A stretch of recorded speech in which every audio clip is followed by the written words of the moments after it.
Welcome back to the podcast. Hi again. Hi again. This time we're going to talk about returns, which is quite specifically interesting to e-commerce, direct-to-consumer brands, and anyone also interested in sustainability.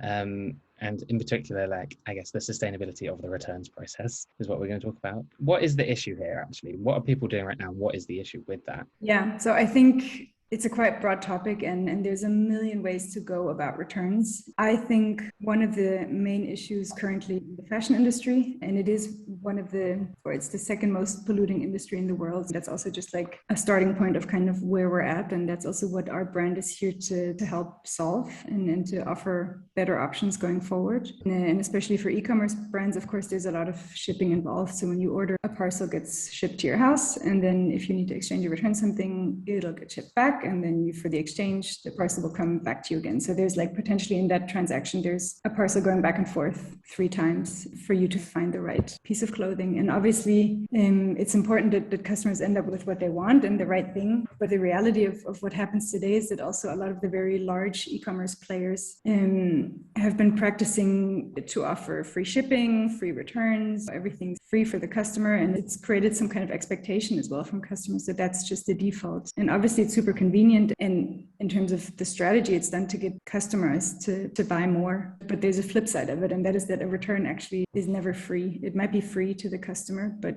it involves a lot of logistics and handling and back and forth, and it's certainly not free for the planet. So it does come at a high tax in terms of carbon emission. And then in a bigger picture, you could talk about overproduction and overconsumption and just that kind of notion of you can order anything, try it on at home, send it all back, no consequences. And that's something that we're trying to work with. And obviously, as an e-commerce company, you need to offer customers to be able to exchange when they need to. There's the hidden cost of good customer experience. So it's definitely, I think I can say it from my perspective as a customer, I guess there is an expectation that everything arrives immediately now, or it's annoying, and also it's free, or it's annoying. And I guess I can send it back really easily, or it's annoying. So it's like a competitive advantage for brands to be doing that. And it makes the sale go through easier. It would reduce the friction towards that sale. But yeah, for sure. And the thing is, also most companies, their main priority is profit. So they will optimize their business to make it free and fast and easy to return, to incentivize people to shop more. And like I say, then they don't have to think about the consequences. And they also might not know what the consequences are if nobody communicates it. Yeah. And I think also just in the whole returns conversation, I think H&M has said a few times that they've burned something like 15 million tons of clothing because they don't do anything with their returns. Maybe they recycle part of it, but a lot of it they just burn because it's just too costly for them to figure out how to handle them and repack them or whatever would need to happen. And I think a lot of people, just if they were more aware of it, they might think twice about what they order and try to cause less harm and strain on the planet. Yeah, 100%. I think as an individual, you're connected. You're individual part of this process, not just one driver dropping it off, but at scale with millions of us all moving online, that just is crazy. Yeah, and it's a bit also the kind of the iceberg, right? You see kind of the tip of it as a consumer. It's like that, here's my parcel and I drop it off again. But everything that kind of happens otherwise that you don't see, where is it actually traveling to? Do you know where the returns warehouse is for any given country, or how many steps it does along the way, and what happens with the clothing when they get there? And yeah, there's a lot happening, I can tell you. What's the biggest sort of cost to the planet in that supply chain? Is it the driving? Transportation is by far the biggest emission. Yeah, it is. And then, of course, again, it depends on what you do. If companies burn clothes, that also causes carbon and emissions. And I mean, it's not perfect. I'm also not sure if there's a perfect way out of it, but it's at least something that we as a company are thinking a lot about and trying to figure out how to do it differently than industry standards might have. Interesting. Yeah, cool. I'm going to ask you about that for sure. But I was thinking, because I think obviously now it's quite a big trend, and people talk about it all the time about the high street sort of dying in replacement of e-commerce, which I think a lot of people, for convenience reasons, thinks is quite good. But yeah, actually, if I know the shop is down the road, it might make more sense for me to go there. Yeah, I think in this conversation, it's also about choosing your shipping provider. Like we talked about briefly before, the express overnight, better be free, better be fast. Like there's options to choose express, and there's oftentimes options to choose economy shipping. So the slower shipping option will always be the more eco-friendly one for sure. And so kind of maybe just getting used to a slightly slower pace again is something that could help if in consumers' minds a shift in that. Definitely. Okay, that's a good kind of segue into this part about like how can we make returns more sustainable. And but what are you doing at Organic Basics? How are you fighting that battle? Yeah, so we actually became a certified B Corp not too long ago in 2019, and like I said before, like a lot of these high street brands, they optimize for profit only. Like that's their sole kind of goal in this. And then what a B Corp does, it certifies that you actually prioritize planet and people equally to profit. So you have a triple bottom line, and that influences the way we make decisions. It influences the way we handle our business. And so what we're trying to do now is to strike a balance between customer experience and customer expectation and optimizing for the planet. And right now what we do is we offer free exchanges, but we don't offer free refunds. And the reason for that is that we see that if a customer is exchanging a product, it indicates that they actually like what they bought. We just need to help them get the right size. And what we don't want to support is shopping mindlessly. So offering customers free shipping and then just send it all back, get a full refund, and on top we'll cover the return shipping costs, because it's just not going to be sustainable in the long run. Like it can't be. And yeah, but we're aware that there is of course a customer expectation that we're up against, and still of course want to offer an exceptionally good customer experience to our customers. Like it doesn't need to be extremely painful either. It's a conversation about awareness and to try to reduce and minimize emissions where we can. So one of the things that we do is that we, for instance, for returns, we always make sure to consolidate parcels per country in bulk before returning them back to the warehouse. So we ship to 80 different countries potentially, and instead of each parcel traveling all the way from the customer's home back to us, we make sure that the parcels are always consolidated before they're returned. And then when we do get them, we carefully inspect everything, we sort things by condition, and we reuse what we can reuse, and we donate or recycle what we can't reuse. And then another thing we do is we look a lot into data. So we have this kind of like cross-department collaboration between product and marketing and CX and finance, where we regularly get together once a month and really analyze all the data we have, the return reasons, why are people returning these products, and discuss that and figure out how can we take action points to help the customers get their right size in the first time around. And another thing we do is that we carbon offset our shipping and our return shipping. So that means that for the amount of carbon that we know we put out due to the shipping, we offset through an organization called One Carbon World. I think now I'm a little bit in doubt. They plant trees. Sorry? They plant trees or something like that. Yeah, in this case, it's more like green technology initiatives and like supporting windmill farms. For instance, in Turkey, which is where we grow our organic cotton. So we choose initiatives that kind of fit to our business and to what we do, and help support initiatives that will reduce carbon. And obviously we know it's not enough. And yeah, we're really interested in the long run rather than quick fixes. But for the time being, it helps kind of put ourselves in the right direction. And then while we're looking into multiple other things to further improve.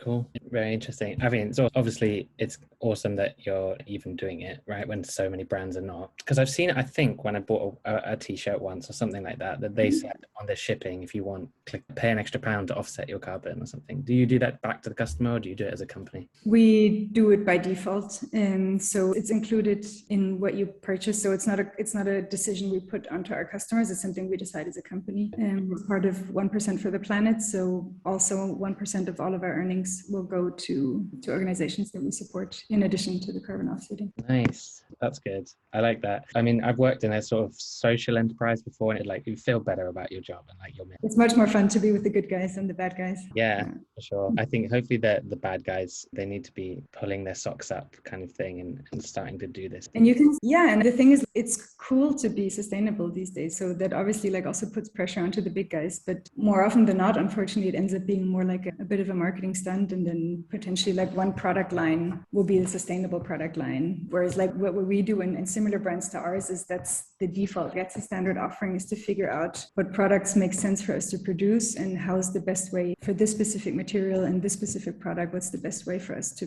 produce that. And that will be different from product to product. And the same goes for the rest of our operations. But yeah, there's definitely a trend for more awareness for sure. Out of interest, because I'd never considered that if I send something back, it might not be reused. I guess that's like a financial decision. Can we be bothered to sort it to some extent, or is it profitable to sort it? Is there anything that I could do, or like anyone listening could do, to return something in a way that means it gets recycled or just put back on the shelf?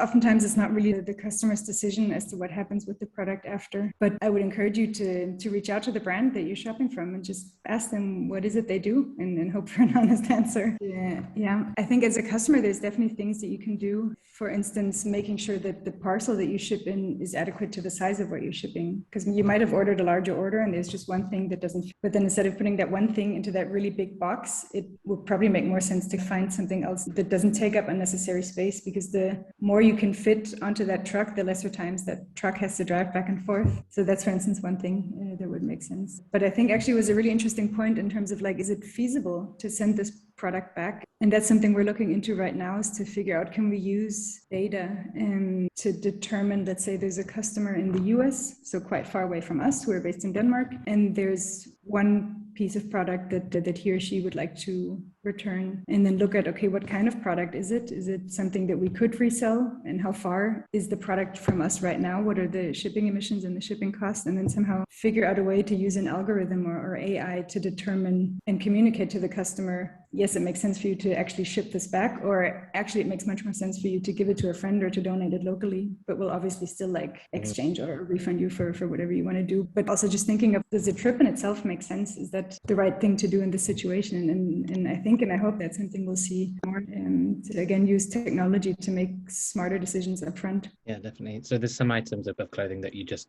can't really resell, is there? And then there's some that just like the shipping's so much expensive that there's no point reselling. I mean, and then if we would donate it or recycle it here, the customer can do that there potentially. If we know what the end result of that piece of product would be, we could encourage the customer to do it for us. But yeah, that's one thing that could be super interesting. You could send them a print label for the local charity shop, and they'll send it. That's a great idea. That's a really nice idea, because that also makes it easy for them. If you put the hassle on them to find out where to go and what to do, it might actually not ever happen. But if we make that research and yeah, that's really great, and set it up so that you make it easy for them to do the right thing. I would be worried, maybe that's me being cynical, that people would start to game that system and try to get like one for their little sister as well or something. And that's also where that like AI or machine learning or something needs to come in to determine, also based on customer data, are they serial returners that just like shop and return and keep everything, or I mean, there's a lot of data that would need to be put into place to also establish that security for the brand, that it doesn't turn into a system that customers can figure out to trick. Yeah, good point. There's an AI for everything now. How do you get started with this if you're in a non-B Corp, possibly uninterested in this? What would you do? Like, get this movement going internally to care about this? Yeah, great question. I think having a conversation internally, again, is a really great starting point. Like if this is something that you care about, get other people in your company to care about this. So create that vision or need for something as a whole in the company, and make that part of the strategy. But otherwise, I think educating customers is a great way to start. Talking to your customers about it, educating about carbon emissions if you have any way to get that data, but also making sure that your product descriptions are accurate and your size guides are as good as they can possibly be, so the customers can actually make informed decisions and thereby avoid having to return or exchange something. I think like the more knowledge you can put into the customer's hand, the more informed their decisions can be. You can't expect people to know everything and to have the same insights as you do. But if you have the insights and the ability, like, why not put it out there and remind people? Mm-hmm. Yeah, definitely. Yeah, I think also like from a customer perspective, you make sure to buy only what you need and make sure that it's something you'll want in a year and in 5 years and in 15 years, and it fits with the rest of your wardrobe. And yeah, interesting. So it's a good place to start. I think I would be I would keep my clothes for way longer if my washing machine didn't destroy them every 6 months, basically. It's the washing machines have big issues. Maybe that's the right investment to start, is getting a really good washing machine so the clothes you have will last you another 15 years. Yeah, exactly. Maybe brands need to invest in like real good washing instructions. Yeah, I think washing and care instructions, again, like talking about the education, is something that makes a lot of sense. We communicate to wash our clothes at 30 degrees on gentle cycle, because of course the hotter you wash your clothes, and especially tumble drying, it's going to deteriorate the fabric. And actually our head of product, he goes as far to, like, with the denim that we just launched, don't wash it. Really? I mean, if you have a spot, you can like spot, but like denim doesn't get better from washing. It gets better from being worn and then air dried out, and then you can wear it again. Okay, cool. Nice. I'm gonna have to look at your new collection, I think. Okay, thank you very much. Is there anything else I like to add on this, do you think? I think we've gotten around Yeah. quite well. Awesome. Thank you so much for coming on the podcast. I think it's such an important topic to cover. So thank you. Thanks for chatting, Ben. It was really a pleasure.